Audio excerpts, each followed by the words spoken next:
When Amara first walked into the lavish estate of the Whitmores, her husband Daniel's family, she knew she was being judged.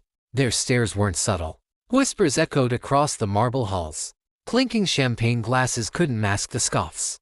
It wasn't just that she was black. It was that she didn't belong in their world of old money and entitled arrogance. From the beginning, they saw her as nothing more than a pretty face with an accent they found amusing. Exotic, his aunt had called her. Ambitious, muttered his mother, laced with venom. They laughed behind closed doors, mocked her humble beginnings, and belittled her business ideas at the dinner table. One cousin even joked, "Let her play CEO.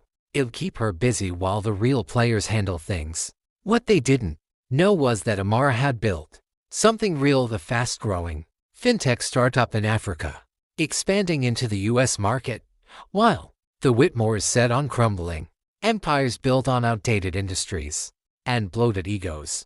Amara had been laying the foundation for the future, but she never bragged. She listened, observed, took mental notes of their weaknesses. When the Whitmore conglomerate hit a financial wall, they scrambled for investors.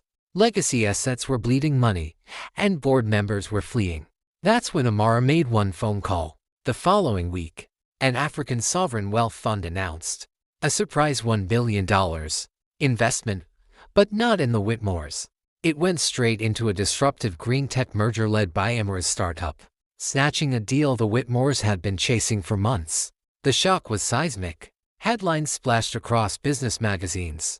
African tech queen topples Wall Street titans. Suddenly, the woman they once laughed at became the one they couldn't ignore. Their phones rang with questions. How did you lose the deal to her? Why didn't you take her seriously? The same aunt who called her exotic now called her impressive. Their cousin who mocked her now asked for an introduction to her investors. Amara smiled politely but kept her distance. She didn't need their validation anymore. She wasn't there for revenge, she was simply doing what she was born to do, lead.